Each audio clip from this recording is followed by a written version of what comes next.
The road ahead is challenging, but the alternative, letting ISIL fester and take root, is far more dreadful. In a situation like this, there are no quick options, quick fixes, or win-wins. My message at the summit was that the international community just cannot afford to be ambiguous in the fate of this threat. Foreign Affairs Minister John Baird in Paris today, where top diplomats are discussing how to deal with ISIS. The consensus, the coalition is committed to supporting Iraq in its fight against ISIS by any means necessary, including military assistance. As you know, Canada is already shipping arms to Kurdish fighters. The government will expand those efforts, now carrying weapons from the Czech Republic as well as Albania into northern Iraq. Will those efforts go even further in the coming days? And what does by any means necessary mean for Canada?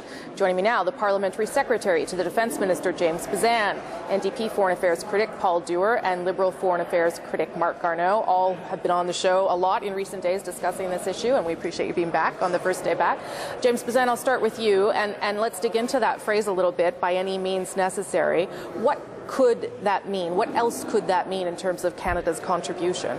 Well, we're going to play the role that we're asked to play as well as what we're capable of doing. And so that role right now is getting the assessment done in northern Iraq as to what type of personnel are required to assist with the Kurdish forces and other regional military security forces that are in the region to really focus in on the advisory capabilities that Canada has, the training capabilities, military planning, strategic and tactical maneuvering.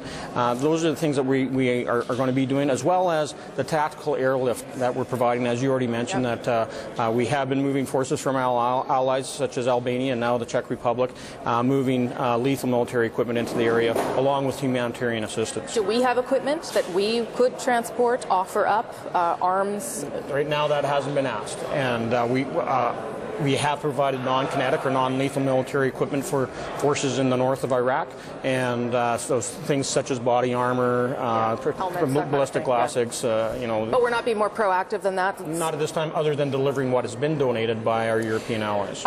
We're hearing from many world leaders that obviously there are no quick solutions here, no quick options.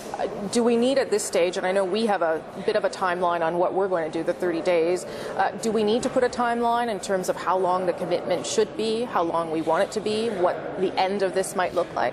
When the decision is made to actually deploy our troops, and we have several dozen on the ground working with the northern security forces in Iraq, we will then be able to, after 30 days, be able to come back and have the proper analysis done as to what role we can play, what role we have played, and how we move forward. And we'll do that, of course, in discussions with our colleagues in the House of Commons from all parties. Okay, so let me bring in Paul Dewar and Marc Garneau. Does that, I mean, there is a certain amount of vagueness that will be with this kind of mission, because we're not exactly, I don't think anyone is really sure what we're getting into. What more do you think needs to be known here? Paul Dewar, there's going to be an emergency debate tomorrow night. I don't know if the government will have more answers at that time. But well, you know, just some basic questions, and we had Mr. Mulcair put some very direct questions to the Prime Minister today, which he wasn't able to answer. I was hoping he would be able to, the Prime Minister. How many troops exactly are we sending, and what are they going to be doing? But we need to also go beyond that. Is, you know, why is it the government won't bring this to the House of Commons for a debate and a vote? And we're the only party that is insisting on that. Why? Because the Prime Minister 3 times in his career has said that he would abide by that. One is in 2004 as an opposition leader, he signed a document with Jack Layton saying when there are troops deployed that there should be a change in standing orders to have a debate and a vote. Secondly, in the 2005-2006 election, he said the same thing. And 2009, he said that in his speech from the throne. So we want to have a debate with a vote. And unlike the Liberals, we think it's absolutely critical we vote on this. Because why didn't you use your opposition day motion to do that? Because it's the government's responsibility, and that's why candidate Harper, when he was applying for the job of PM, and as PM said that it was the government and responsibility because Parliament needed to okay this. That's where the onus comes from, is the government's role. So all of these questions we have and Canadians have about what are we doing now? We hear today we're shipping arms from Czech Republic. That's over a theater of war. You know, these guys, they're not, you know, abiding by boundaries here.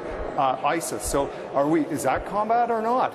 It's a little ambiguous, and that's why we need clarity, a debate, and a vote. Okay, I'll take that back to James Bezan in a moment, but Mark Garneau, your thoughts on this emergency debate tomorrow. If there is no vote, what is it actually going to clarify for anybody here? Well, it's going to show that the Parliament of Canada is in a democracy, and it will give parliamentarians the chance to express themselves, to ask questions.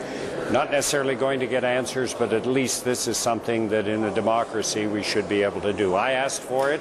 I know that there's not going to be a vote, but I think it's very important that we do it because there are still a lot of undefined details. Do you have the same interpretation, though, as the NDP seems to have, that this is a mission and it needs to be voted on, as the Prime Minister had previously suggested, or not initially, no. We are satisfied that, that at the moment we're talking about non-combat role behind the wire, where we will be providing our Special Ops Forces some advice to the Peshmerga, the Kurdish soldiers. But, and I was very clear when we were in committee last week, to ask the government, will you inform us if that role changes in any way whatsoever? So there is a difference between that role and being alongside the Kurdish fighting as combat troops. So what happens after the 30-day period then, James Bezan? You bring it back to the House, you report on what we've done, and then would you be open to a vote? Yeah, as long as we're not in a combat role, it's just going to continue. We've always been said that well, you know, we want to make sure that we do have the assessment, that we do realize what the risk factors are and how Canada can play a role. You know, we do believe that this is an issue that we have to be ambitious on. We can't be ambiguous. We have to go forward and we have to deal with this crisis. This is an issue that's not only affecting, you know, ethnic and religious minorities in Iraq. ISIL is a very brutal organization. You know, again, I think all of us parliamentarians want to issue our condolences to the Haynes family, the last individual, a British individual who was working as a foreign worker over there and as an aid worker and had to be beheaded. You know, brutal, terrible. These are the most heinous crimes that we are witnessing, and it's not just happening to people in Iraq. It's happening to other Western nations, and they have the ability to expand beyond their borders. Is there some reason why you're not giving the number of soldiers who are there? Because we haven't made that assessment yet. Because we do have four. Well, you've sent some people over. Yeah, we have 4 people on the ground right now that are making those assessments and determinations on how we best cooperate with the Peshmerga and the military forces in Northern Iraq. So when you say there's a few dozen there, what are you referring to? We have 4 on the ground. 4 people. 4 people on the ground that are doing the assessment, and that, from that standpoint, when that planning and that report comes back, then we'll make the decision. And when will that happen? What expertise? I'm hoping that we're going to see that shortly.